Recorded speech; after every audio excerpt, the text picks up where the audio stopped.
Bruce, you must have something really good too. Of course I do. It's Bruce Danielson, and I guess I'm here to entertain you too. All right, we'll call the meeting to order. Welcome everybody to the March 26th informational meeting. We will call the meeting to order and begin with some committee reports. First, we had a Siouxland Heritage Museum board meeting on the 14th. And Council Member Starr, would you like to give us a report, please? I would love to. It was an awesome meeting that got canceled because of weather. Okay. I'm trying to be briefer in my statements to the council, so I will see if that's brief enough for you. Yeah, I think you summed it up pretty good. Thank you. I was all over that one. Okay, and we did. Absolutely. We had a CVB board meeting too on the 20. Was that this morning already? Councilmember Brecky's supposed to give us a little bit of a rundown, but she appears to be absent at the time, so we'll maybe come back to her if they're coming in. So we will open it up for open discussion. Anybody? Nobody? I would mention that this weekend I had the opportunity to take part in some of the efforts going on throughout the city, filling sandbags and whatnot, and was very impressed with the turnout and the operation.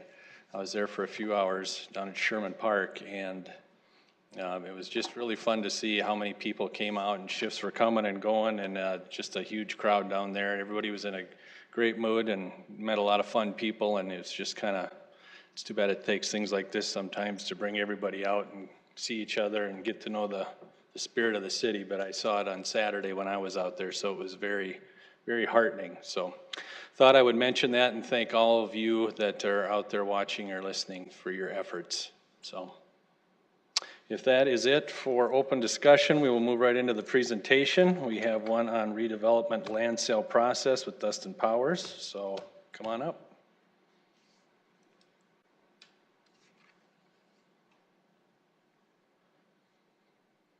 Welcome. Good afternoon, Council. Dustin Powers with the Planning and Development Services Office. Today I'm here to share with you a new process for offering up city-owned redevelopment land. In the past, the city has utilized a request for qualifications or request for proposals process to initiate redevelopment of city-owned land. And while this process has been successful and has really benefited the community, we have visited both internally and with external stakeholders on revisions to better the process and how we can bring forward and create efficiencies for interested buyers, as well, along with ensuring that the city's vision for the redevelopment properties are met. And so today I'm here to present to you what we're terming the negotiated sale process. There are several factors that are different from the negotiated sale process and the RFP or request for proposals process, and we'll go through those through the presentation here today. One note is that this process is not meant to interfere with the RFP or request for proposals for any type of procurement or any other means in which we use the RFP process. This is solely in relation to redevelopment land sales going forward. So again, today we'll go through the negotiated sale process, the benefits of that, as well as we will be utilizing this process to kick off the rail yard redevelopment area again in downtown Sioux Falls. So the negotiated sale program enables qualified individuals or entities to purchase vacant or improved land that is owned by the city of Sioux Falls. Value of those properties are determined based on a market value appraisal prepared by an independent appraiser. Individuals that are interested can make an offer through the negotiated sale process by submitting an application, a submitted site plan, as well as renderings and detailed scope of work, and we'll get in more detail about all of the requirements that are associated with those submissions moving forward. And then a note is that this process, each city-owned property that could be offered through this process has different requirements and development goals associated with it. And so each property that will be made available will obviously have its own requirements for submissions as well.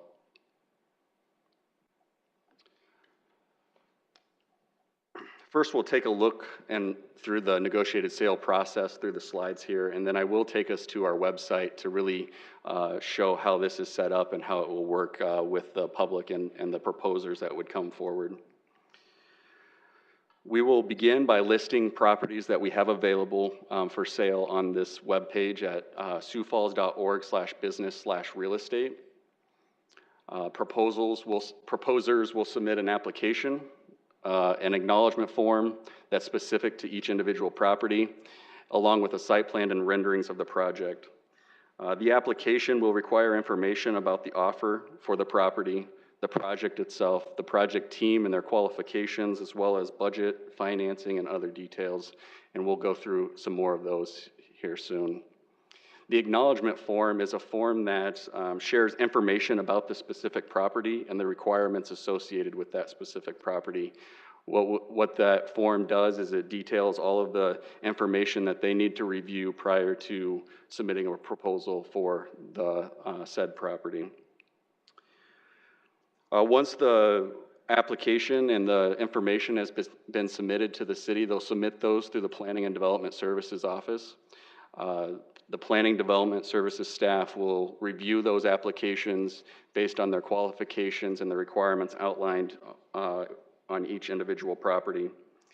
A review of those submissions will also include other city team members. Associated with a lot of these proposals, there's other things that are discussed, such as infrastructure, improvements, possibly park improvement, things like that. And so other offices or departments will definitely be associated with the review of these proposals moving forward. Assuming that a proposal comes in and meets the initial stage of review through the Planning and Development Services staff, it will then go into a negotiation phase in which we'll start the negotiation of a purchase and development agreement.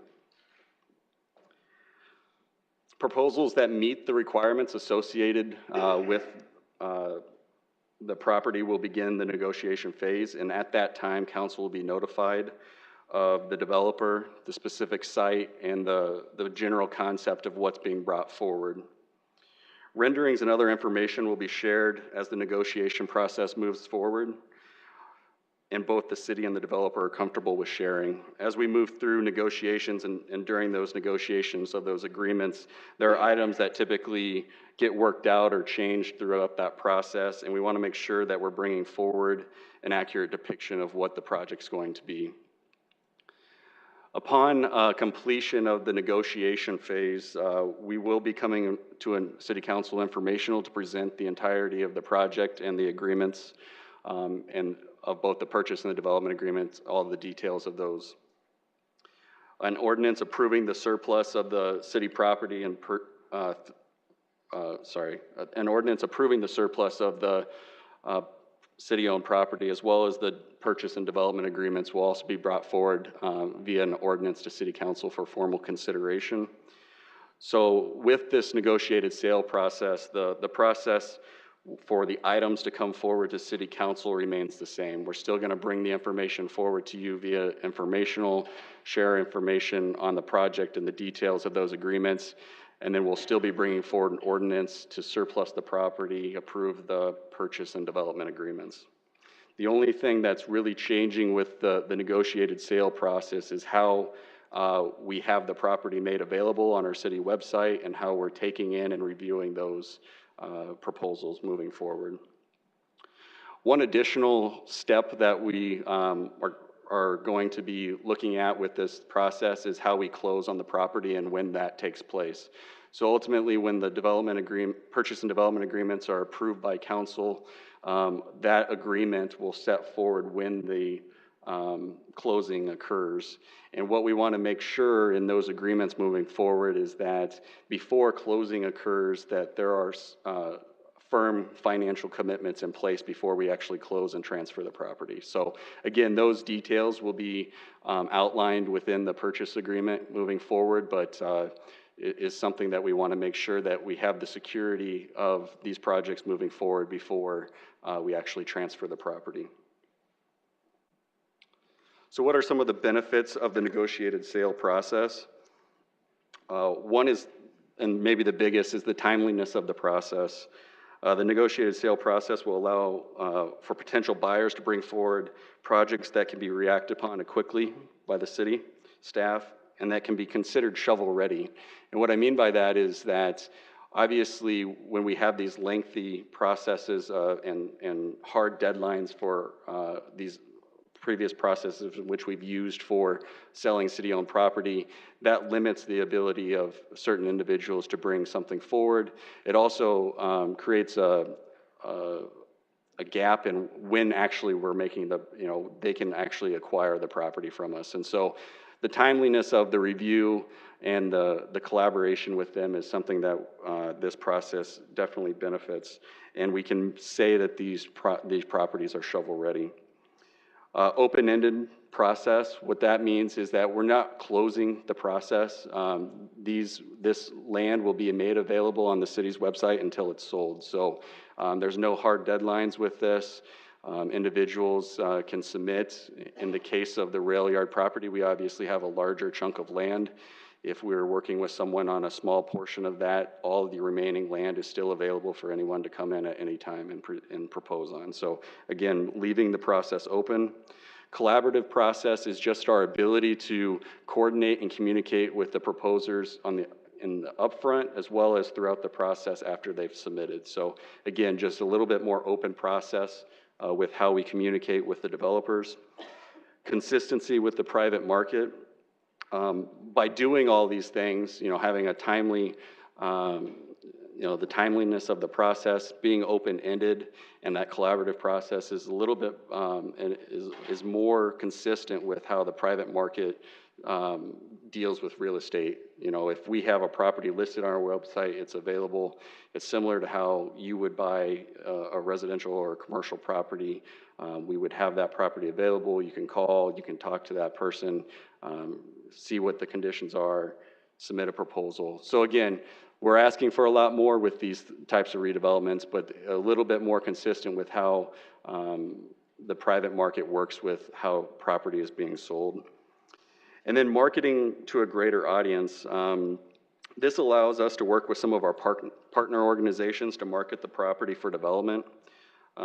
As our partner organizations are out there presenting Sioux Falls to companies that would like to relocate to the city, this is an additional development-ready site that they can present as part of those discussions. On the screen on the right side of the screen is a property brochure or property information flyer that you have with you that I'll bring up on the webpage a little bit later that really details our goals and aspirations for the project. It really is a two-page summary marketing brochure that can be utilized to market the property moving forward. So the first property that we want to roll out as part of the negotiated sale process is the rail yard redevelopment. In 2016, if you recall, the city, with the help of RDG consultants, laid out a vision for that 10 acres of rail yard land along with the entire East Bank area. And so, as you can see on the screen, this map you've probably seen several times is the concept plan that was addressed within the rail yard redevelopment plan. As you can see, there's a lot of development on the 10 acres that are associated with the rail yard, but it also focused on the integration of the remaining East Bank properties that are privately owned. Within that plan, we talked about creating a mixed-use urban district, creating and retaining jobs, and providing a strong pedestrian and bicycle connection throughout the site, but also to the Big Sioux River Greenway. Some additional goals associated with that plan were using the land as a tool to recruit talent and entrepreneurial activity, have an emphasis on walkability along with access to convenient parking, and an emphasis on destination-driven spaces that attract people to downtown and specifically this East Bank area. There's a number of other factors that with the rail yard redevelopment area that we would be looking for. Obviously, one of the things that we've communicated quite often is that we want to be able to maximize, the property that we have available along with those neighboring adjacent properties of the East Bank area.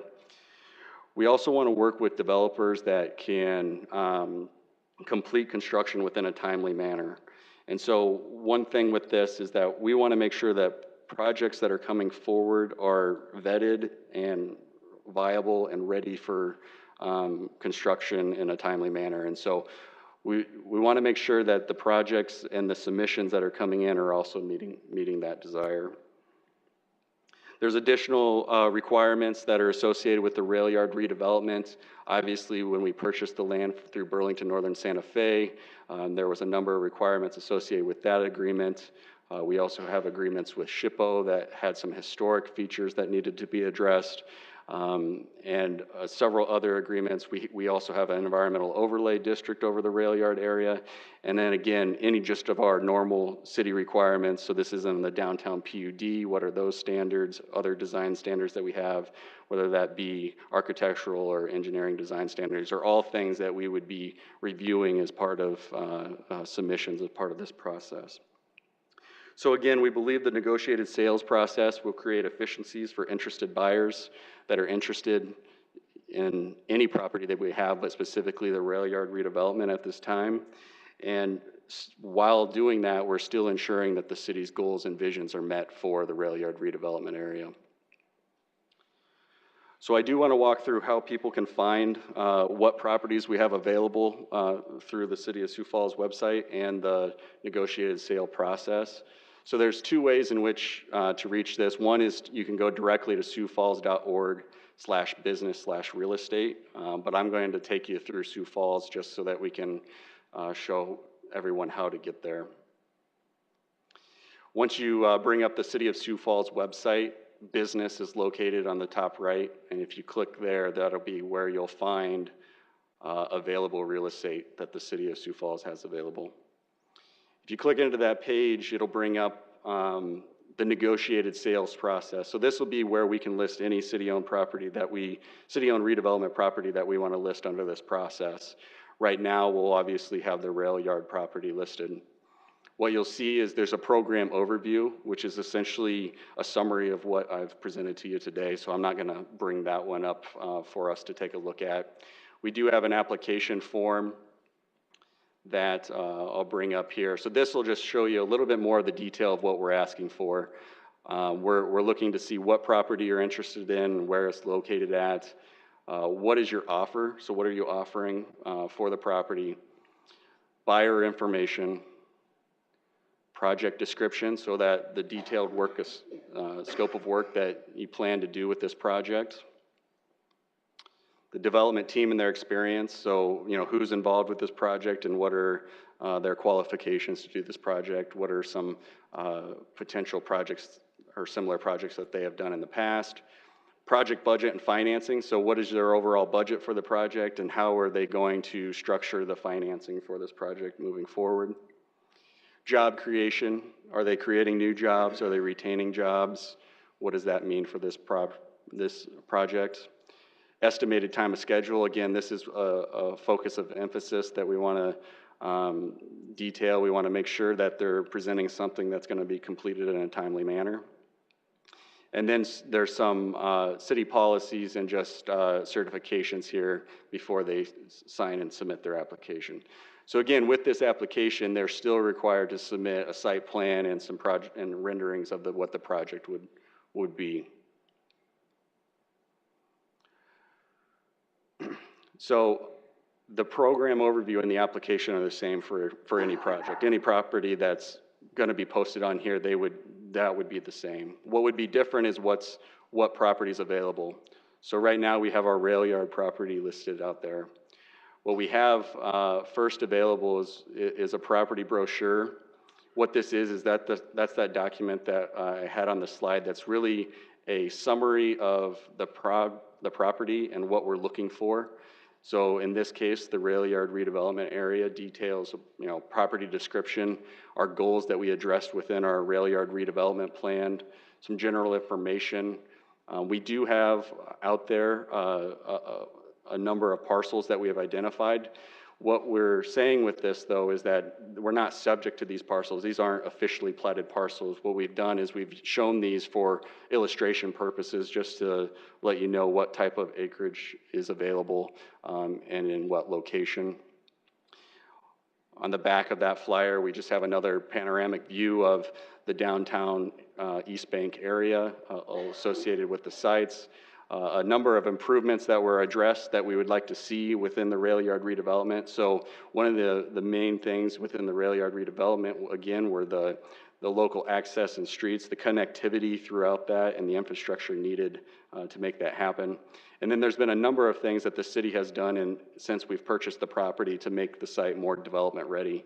And a lot of this was associated with the agreements that we had with Burlington Northern and the Federal Highway Administration when we purchased this property. So we've removed all the tracks, we removed the old freight building, we removed the top 6 inches of soil, we've installed a 6-foot boundary fence, and we've relocated some utility lines to assist and make the site development ready. This flyer, again, is meant for us to use as marketing, but also some of our partner organizations and anyone that's interested in development in Sioux Falls. This is an easy flyer that we can give them and promote the site in downtown. And this would be something that we would want to do for any property that we're offering through this process. The last thing that I'll bring up in terms of an attachment is that acknowledgement form. I'm not going to go through a lot of detail on the acknowledgement form, but again, this is just detailing all of the specific requirements and things that they need to know about this, in this case, the rail yard site. The acknowledgement form will be different for each site. This one, due to some of the conditions of the purchase, do have quite a few requirements that they need to be aware of. And that we're putting that all out there and making that all available to them at this time. So they would review those documents and just sign this document to say that they've reviewed those and understand what's in place with the rail yard property. Again, we have a link to the rail yard redevelopment plan, and we do have a separate rail yard website set up that's been out there on the city's website for some time. It just details more information about the rail yard redevelopment area. Again, the rail yard redevelopment plan. There's a history and a report out there about the history of the rail yard area. And then a lot of those historic documents, so how we purchased the property, the plats, the environmental assessment, and our SHPO agreements are all out there for individuals to review as part of this project, so they understand what needs to be brought forward for this, for the rail yard property specifically. So again, I think that the negotiated sale process is a process that we can utilize moving forward to make properties like the rail yard available for redevelopment. It'll allow us to effectively market the property, as well as collaborate and communicate better with the proposers and offers that are able to, are interested in the properties that we have available. So at this time, I'll leave it at that and answer any questions that you may have on either the negotiated sale process or the information associated with the rail yard redevelopment area. Okay, thank you for the presentation. Any questions from the council? Councilor Kiley. Thank you. Let me just cut to the quick. So does this mean that we're not going to go forward with an RFP process, that we're going to start using the negotiated sale process moving forward? We are going to be using the negotiated sale process for city-owned redevelopment land. And that's any city-owned property. It doesn't include just the rail yard. Correct. Now, and of course, they're going to have to meet the goals and objectives that have been identified. Let's say that the first developer goes in, builds. Is it possible that goals for remaining properties could change based on what's now been built on that property to ensure compatibility? I would say that I don't know if the goals necessarily change. We have the goals and what we want this to look like outlaid in the redevelopment plan. So one of the things that during our review that we're going to have to be very mindful of is that interconnectedness of the properties and how it relates in terms of all the rail yard redevelopment area as well as with that East Bank area. So that's going to be a part of our review process, is to make sure that, you know, before we award that first project, that it is consistent or it is able to meet those desires before we move forward with that first project, because we know that this is going to be a phased approach. We know that, you know, it's going to be multiple projects coming in, and we're going to have to make sure that those align and that interconnectedness aligns with all of those projects as they move forward. And the market value, if I may, Mr. Chair. Yes. And the market value appraisal will take place as each parcel or piece of the property is up for consideration. So in other words, after we've had a portion developed, it's likely that the remainder is going to increase in value, so therefore we will proceed as we go piecemeal with appraising each piece of property. Yeah, location and size of parcel and everything and overall development obviously plays a factor in what the appraised value of the property will be. And so as those come forward, we'll get an appraisal at that time to determine the valuation of the property. Okay, thank you very much. Thank you. Any other questions? Councilor Neitzer? Well, Dustin, as you know, I was on the RFP for the rail yard, so I'm uniquely interested in, and as I've shared and you agree, I want to make sure we do this right and not quickly. So hopefully we'll be very choosy as we go along and keep to the vision. As far as the application, would that be something that is confidential, public record? And if so, when? I think the information associated with the submission will be determined on when that's, you know, made public or available, you know, through the negotiation process. So I think there's going to be a number of items on that application that are going to be proprietary or confidential, and so we'll have to determine those with the developer as we move forward through the process, and we'll be able to release, you know, what information we can, you know, through that process. But there definitely will be, you know, associated with these proprietary information that won't be able to be shared. The other thing is we will be receiving applications that, you know, may not move forward to a negotiation phase, and those, you know, will be kept in that manner as well. Okay, and when we do the RFP for land for like the rail yard, we would get a letter essentially showing that they had financial wherewithal. You'd get some sort of a letter from a bank that said they could pull off a project of this magnitude. Would you be doing that somewhat early on so that we don't go down too far down the road, and to get at least a rudimentary sense that, I mean, it may not be an actual guaranteed loan, but at least kind of like when I get a letter and I go buy a house that at least says that I should qualify? Yeah, I think we'll continue to do a similar process in that, and then that also I want to reference back to how we would, you know, extend closing until a time in which a firm commitment is in place. So, you know, typically when you get the letter, that just means you have the wherewithal to take on such a debt or such financing for a project. But what we want to do prior to closing is make sure that that financing is you know, firmly in place before we actually close on the property. So again, there's kind of a two-step approach to how we review finances as part of that. Okay, and one more, and then I will defer before I ask a couple more. As part of the application, you skimmed through it reasonably quickly. Was there a section or a way in which somebody could indicate if they were looking for any sort of public financing? For example, maybe they would like a TIF and then a justification to tell us why they think it should apply for one, or any other public financing. In the summary document, I didn't open that one up, but the program overview, it talks about if that's something that you're going to be requesting, you need to request that as part of your proposal. So I don't think it's actually in our application, but it is in the program overview where we are asking you to submit all of that up front. But that's something that maybe we could add into the application moving forward as well. Okay, you might want to review. Thanks. Any other questions? Councilor Brecky. And I apologize if maybe you answered this during your presentation. I realized I was multitasking, and I apologize for that going in and out. But when is the council involved in this process? At what point do they become involved? And, you know, how early on, and are they at the end of it? Are they responsible for final approval? At what part in the selection process does the council become involved? Yeah, so what we'll do is once we've received applications and we have a qualified offer that we want to start negotiations with, what we'll do is we'll notify the council of who the developer is, the site that they're looking at, and the general concept of what they're preparing to do.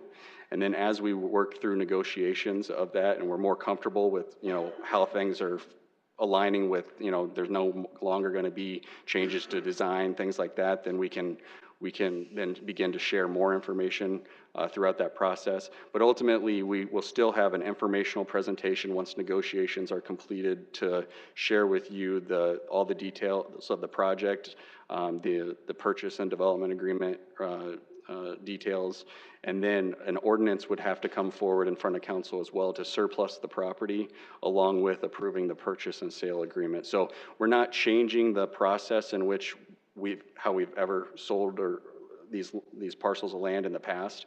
The council process is the same. It's really, the process is just changing how we accept the proposals and how we review them.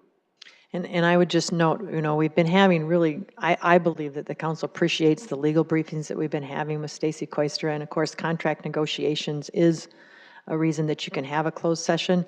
And at whatever point that you and he determine that we might be involved, you know, like for example, with the 5G contract, even though we had limited negotiating ability because of the federal requirements that are placed upon us, it was helpful, I think, to that process. And I understand, but I think between you and the city attorney's offices, if you can come up with a point where we might be involved earlier the better. You know, for us, I think it helps with it. But then also I'd ask the information for the applicants that fail, because again, out in the public, we're going to get asked questions, you know, and complaints. We'll hear complaints about, you know, why didn't I get it, kind of thing. You know, at what point or what information are we entitled to, or maybe you don't know the answer to this, but you know, of the applicants that aren't chosen? At what point does that become public, or does any of that ever become public? Well, I'd have to review it with Stacy on what we would be able to share for the individuals that aren't. I mean, at this point, I don't know if those applications would be public. Okay. And I just think that's an important question to kind of have answered in advance, so that people again know going into it if that's not going to be shared, and you know, maybe it's not, you know, but or maybe it can be shared with certain things redacted, you know, after the process, just for, you know, complete open and transparent purposes. If there's a way to share things, I think it's good. Because sometimes it just validates, you know, the ultimate decision. And then, you know, so if there's a way that it can be done with redaction, or if it can't be because there's just too much proprietary information, it would just be nice to know in advance, you know, if that's going to happen or not happen, I think. Okay, thank you. Councilor Neitzer, do you have more questions? Yeah, and I would just follow up. I agree with Councilor Brecky to the extent that it might be possible. It might be something to think about, because in the past, I know there have been times where maybe a proposal moved forward, and then there were, whether it be rumors or scuttlebutt or whatever you wish to call it, about another applicant who maybe wasn't accepted, and there may have been perfectly valid reasons for it. But the more that could be shared and just transparent about who applied possibly, and again, most people, if their project is not selected, they're not going to want it out, you know, for people to see what it was. But maybe limited information. You know, like for example, in an RFP, we get the list of the people at least who bid, and that's it. So just something about that. Will there be some sort of a deadline self-imposed that you'll have as far as getting a response to somebody who applies? Because or at the very least, we'd like to explore this further with you, or we've reviewed it and we're not going to do that. Sometimes timeliness, they'd like an answer, so you know that it doesn't sit on a shelf for 3 months. Yeah, I think in terms of, as soon as we get the proposals, we'll initiate the review that we need to internally. I think depending on the project and the ask, it's hard to determine what that review entails. If there's a project that comes forward that's exactly what the plan calls out and isn't asking for any city assistance with any of the infrastructure or anything else like that, then, obviously the decision point's going to get to sooner.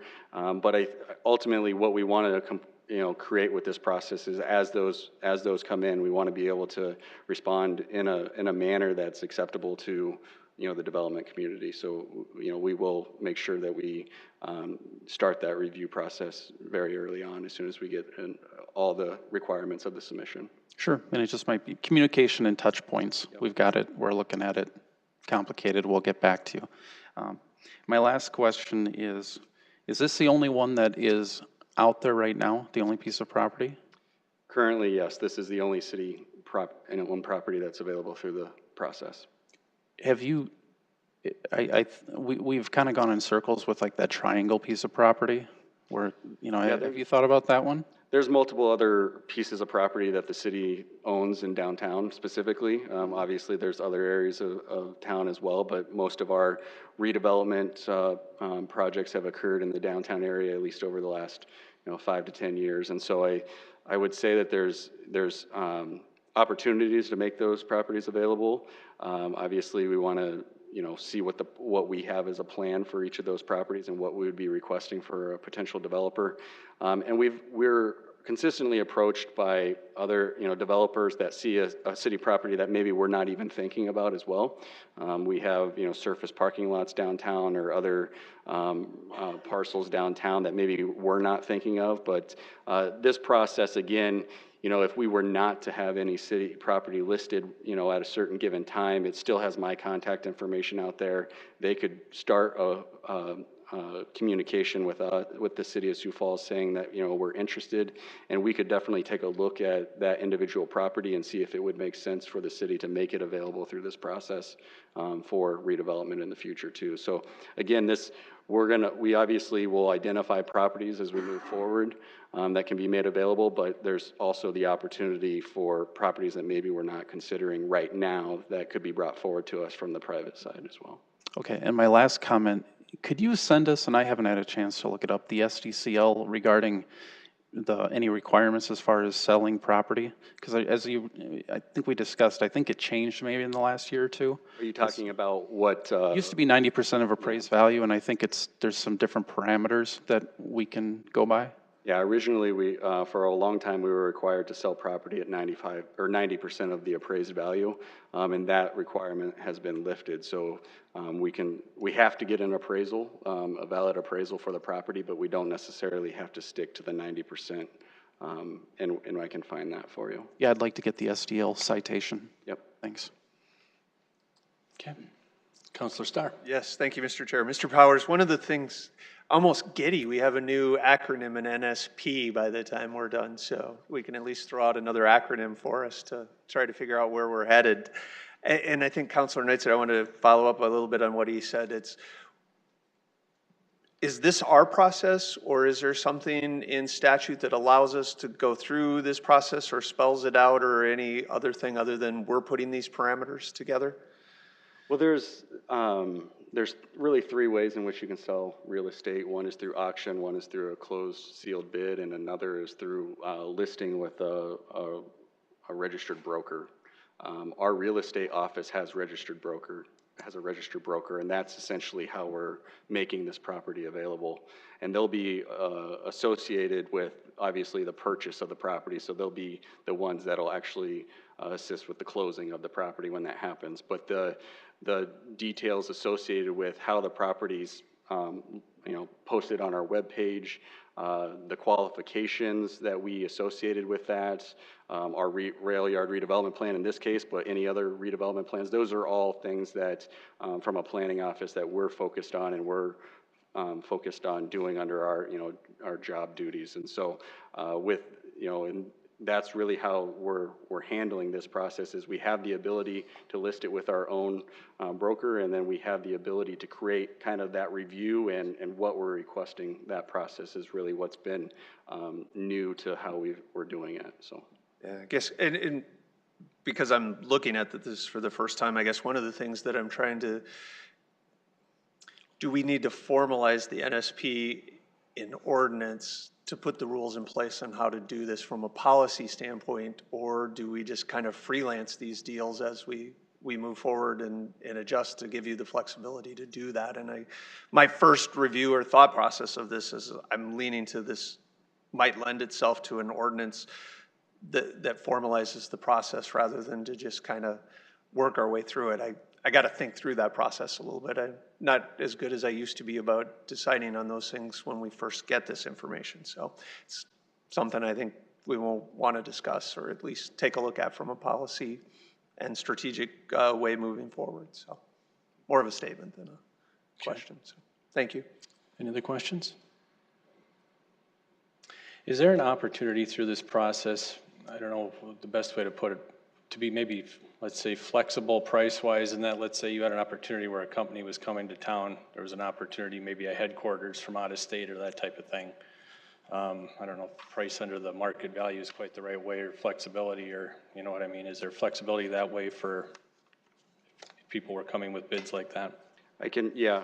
One of the things that we talk, and again, it's in that summary overview of kind of the program. But if you're bringing forward a project that really meets our community goals, or brings a lot of jobs, or is very, is consistent, or with what we, what our aspirations are for the property, then there is flexibility in what we can sell the property for, and that's going back to that not having to meet that 90% evaluation anymore. And so that has given us the flexibility to, if something that comes in that's definitely desired for the property,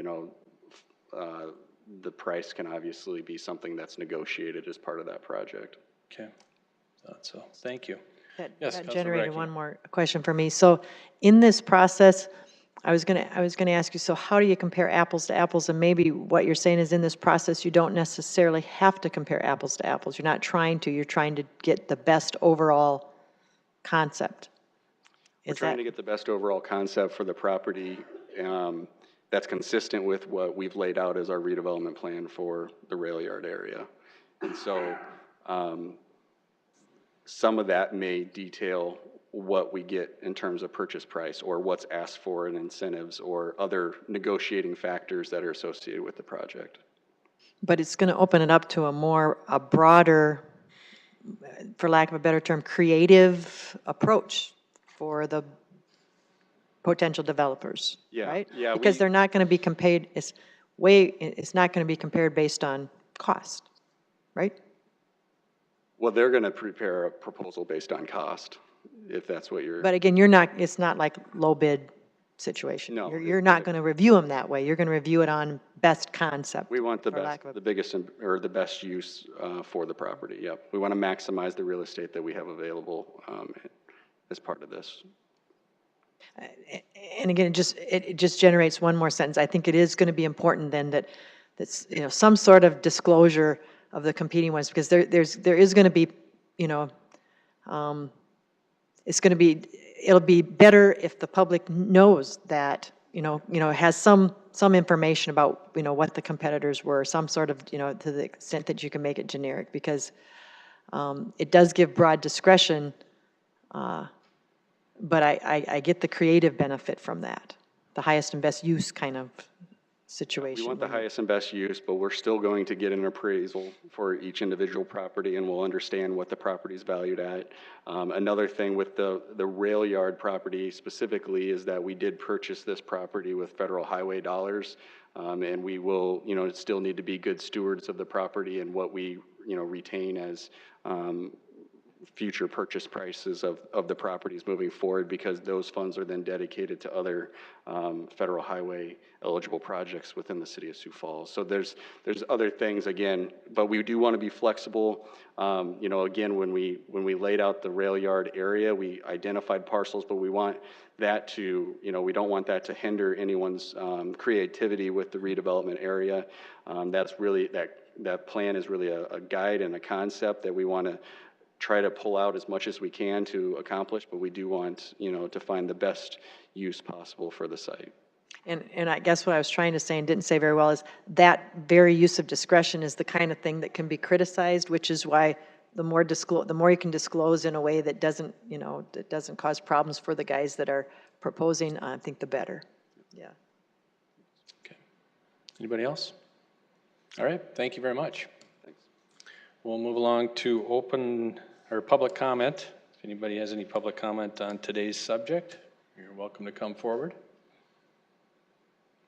Looks like we do not. Would somebody like to make a motion?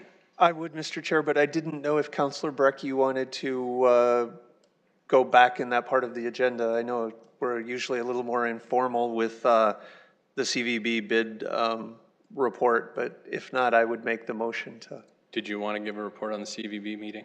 Just a brief one. Okay. I mean, it's kind of a generic meeting, kind of the same thing every time we discuss the financials. I would say that they motel room, purchased motel rooms are up 5%. That's good, because that's been a struggle, and that's been a nationwide struggle that I would point out that it's not unique to Sioux Falls. We are faring well with our competition. We're rating about 5th in several areas, which is kind of where we, you know, with our competitors, it's a good place for us. So we're doing kind of normal for us and a little above, which is good, you know, in a year to date. And they've got an amazing ad campaign that they generated in kind of a joint effort with the South Dakota magazine. And they had to, it was kind of a give and take thing, and they had to kind of, instead of getting to do it kind of their way, they kind of had to do it the magazine's way, but the overall product, the finished product's pretty amazing. You'll start seeing some of these various postcards that will be starting to show up in some of their other things as well, that is just, it's a great image, some great imagery. And I guess, yeah, I think that's it. Otherwise, yeah, they just kind of they kind of go through their marketing strategies. And just a small tidbit, but of interest. I mean, the farthest one out, I mean, they're actually bidding on a project for a national Rotary meeting goes to 2030. Just to think how far you've got to think to be ahead of your game in that, because that's how far out the National Rotary Group goes. So I was just thought that was kind of amazing. I like to think I think far out ahead, but I'm not that far out ahead. I'll be dead. All right, thank you very much. Mr. Chair, I would move to executive session to discuss the qualifications, competence, performance, character of fitness of any public officer or employee or prospective public officer or employee. The term employee does not include any independent contractor pursuant to South Dakota Codified Law 1-25-2 subsection 1. Second, Neitzer. Second, Neitzer, okay. Do a roll. Ask for a roll, please. Council members Brecky, Here. Kiley, Yes. Neitzert, Yes. Selbert, Yes. Starr. Yes. Okay, we'll kindly ask everybody to leave the room so we can move into executive session. Thank you.